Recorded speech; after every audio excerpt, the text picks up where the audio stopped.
오늘 우리에게 주신 말씀은 사도행전 6장 1절에서 7절까지 말씀입니다.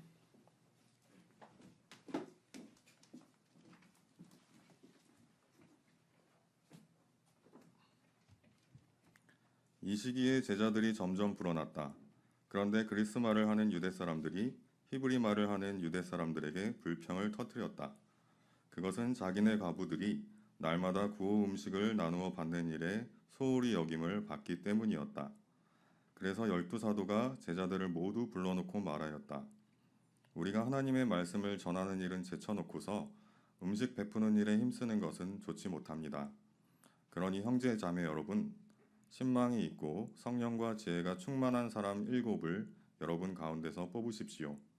그러면 그들에게 이 일을 맡기고 우리는 기도하는 일과 말씀을 섬기는 일에 헌신하겠습니다.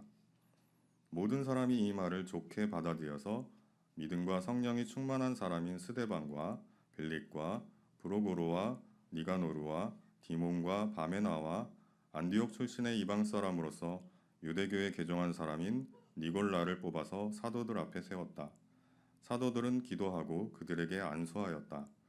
하나님의 말씀이 계속 퍼져나가서 예루살렘에 있는 제자들의 수가 부쩍 늘어가고 제사장들 가운데서도 이 믿음에 순종하는 사람들이 많았다. 이는 하나님의 말씀입니다.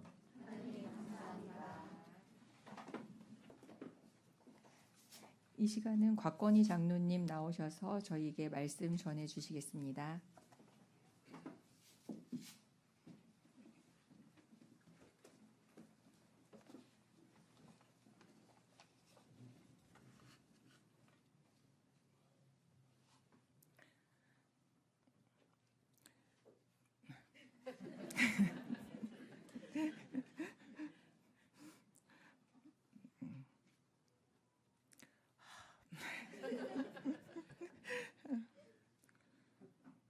병신도 주일을 맞아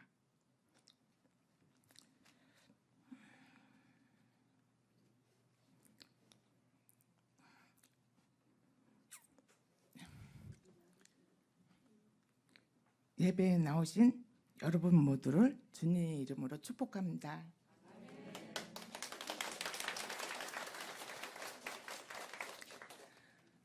매해 6월 첫째 주일을 평신도 주일로 지키는 일은 감리교의 자랑스러운 일이었습니다.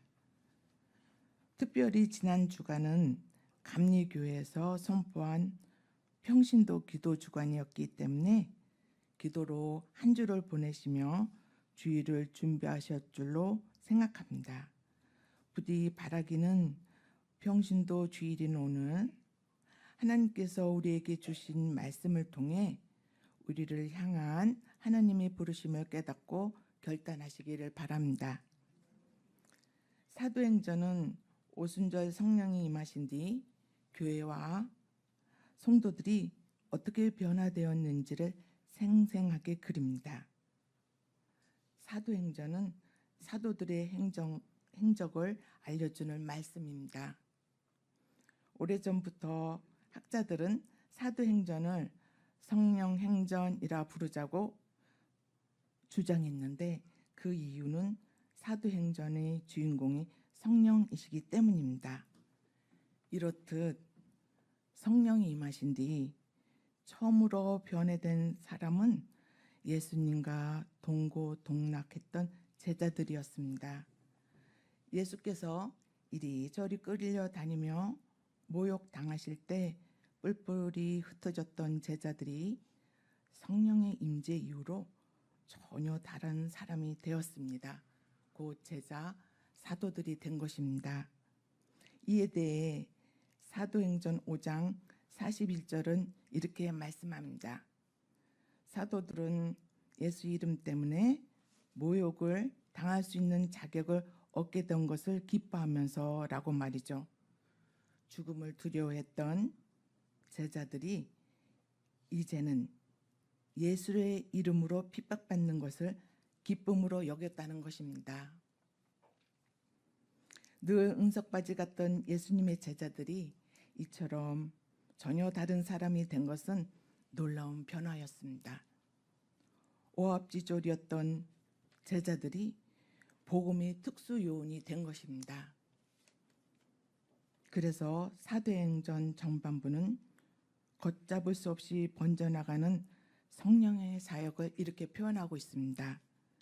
더 많아졌는데 점점 왕성하여 더 힘이 많아지고 수가 더 많아지니라 흥왕하여 더하였더라 라는 생생한 표현으로 교회의 부흥을 말하는 것입니다.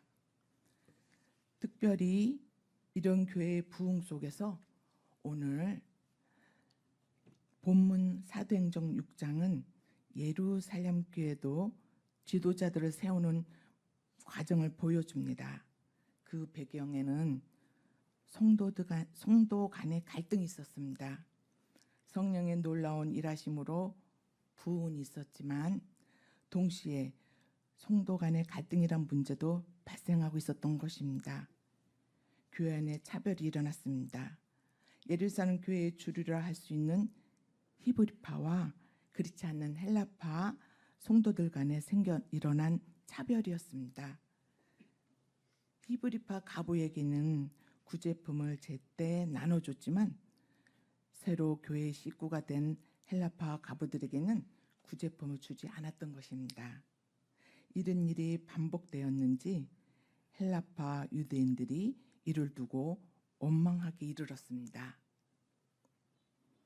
이것은 단순히 구제품을 받고 못 받고의 문제가 아니었습니다. 선교와 직결되는 일이었기 때문에 매우 심각했던 것이죠. 먼저 이 문제는 예루살렘을 본거지로 삼았던 토박이 성도들과 뒤늦게 복음을 믿고 들어온 외지인 성도들 간의 갈등으로 불거질 수 있기 때문입니다.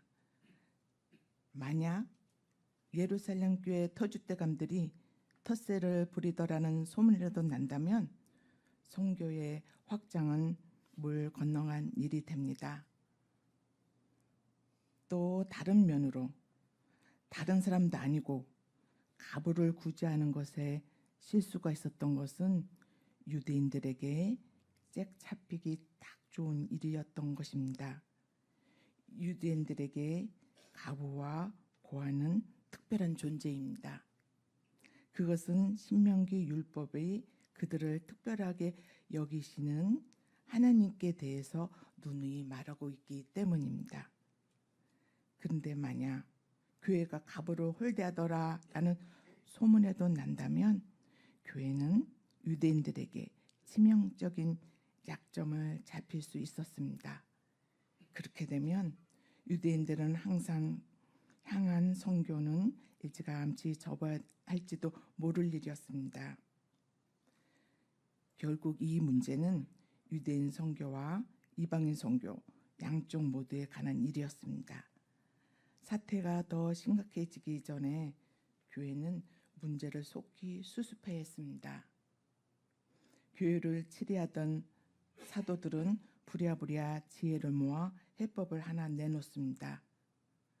말씀 사역을 하는 자신들이 구제 사역까지 감당하다 보니 그런 실수가 일어났던 것을 인지한 사도들은 오로지 기도하는 일과 말씀 사역에만 힘쓰기로 하고 구제 사역을 담당할 사람들을 따로 세우고자 했던 것입니다.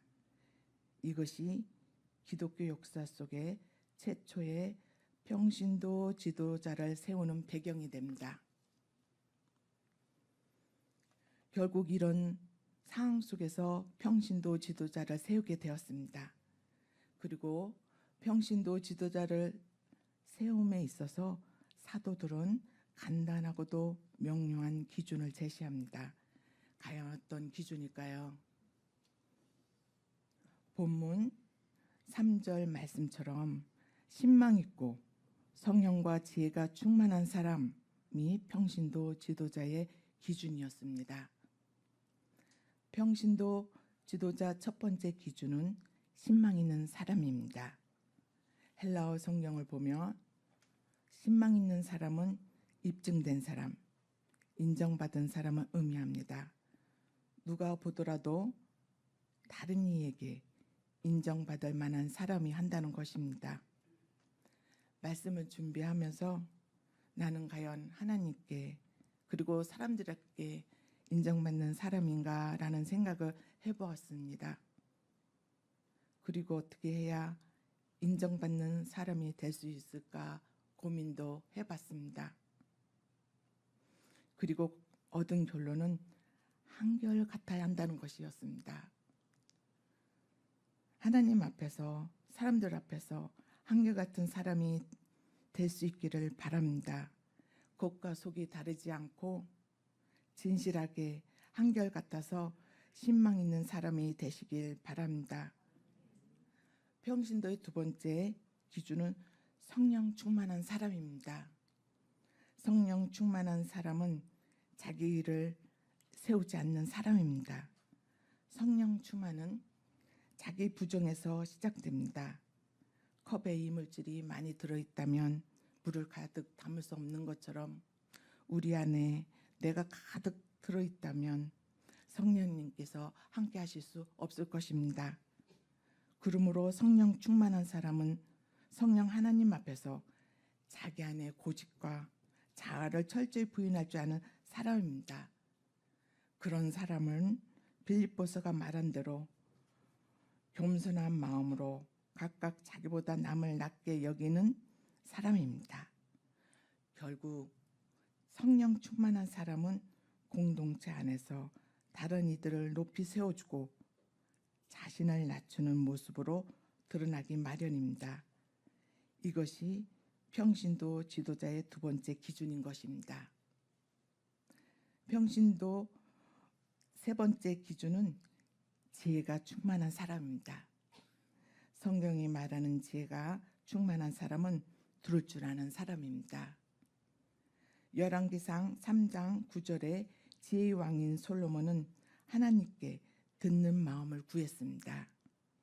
잠언 13장 10절에서도 권면을 듣는 자는 지혜가 있느니라고 하듯이 성경이 말하는 지혜는 듣는 것을 의미합니다.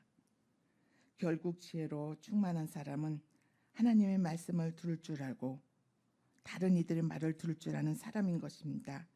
이것이 평신도 지도자의 세 번째 기준인 것입니다. 정리해 보면 평신도는 하나님과 이웃에게 인정받는 신망 있는 사람입니다. 또한 자신 안에 있는 아집을 내려놓고 겸손한 마음으로 다른 이를 높일 줄 아는 성령 충만한 사람입니다. 그리고 하나님 말씀과 다른 이의 말을 들을 줄 아는 지혜 충만한 사람인 것입니다. 이러한 평신도 기준으로 교회는 이른 조건에 부합하는 7명의 평신도를 세웠습니다.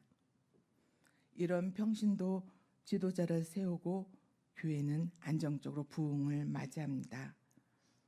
어려운 상황에서 직분을 맡은 7명의 평신도 지도자들을 사력을 다해 주어진 직분을 감당했을 것입니다. 그 결과 오늘 본문 7절은 하나님의 말씀이 계속 퍼져나가서 예루살렘에 있는 제자들의 수가 부쩍 늘어나고 제자들 가운데서도 이 믿음에 순종하는 사람이 많았다라고 놀라운 선교 보고를 우리에게 들려줍니다. 교회 위에 성령이 거하셨고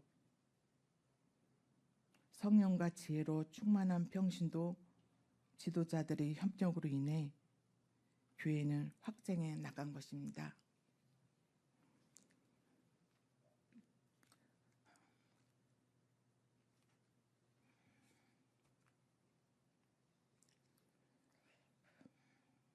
사랑하고 존경하는 평신도 여러분, 평신도라는 말은 성경에 나오는 단어가 아니어서 그동안 많은 오해를 받아왔습니다. 왠지 성직자보다 낮은 계급을 의미하는 것 같고, 혹은 평신도라고 하니 특별 신도가 따로 있나 싶은 인상도 줍니다. 하지만 그렇지 않습니다. 평신도는 교회 안팎에서 하나님 나라를 위해 일하는 일꾼입니다. 교회 안에서는 주어진 직분에 따라 교회를 섬기다가 세상에 나가서는 구원의 복음을 전하는 사도들이 곧 평신도입니다. 하나님 나라를 위해 최전선에서 이름도 없이 빛도 없이 찬송하며 행진하는 위대한 평화의 사도들이 평신도입니다. 오늘날 우리는 유례없는 교회 위기 가운데 살고 있습니다. 세상의 빛과 소금이 되고자 하는 교회의 사명이 점점 쇠락해 가고 있습니다. 오늘 평신도 주일을 맞아 우리 가운데 사도행전의 평신도 지도자들과 같은 평화의 사도가 나올 수 있기를 바랍니다. 아니, 이미 파송의 순례길을 걷고 있는 은평 청파교회 성도님들은 평화의 사도가 되셨습니다. 모일 때는 충만한 성령과 지혜로 겸손히 직분을 감당하고 흩어져서는 더욱 충만한 은혜와 능력에 힘입어 사도로서의 사명을 감당하는 우리 모두가 되기를 주님의 이름으로 축복합니다. 거듭의 기도하겠습니다.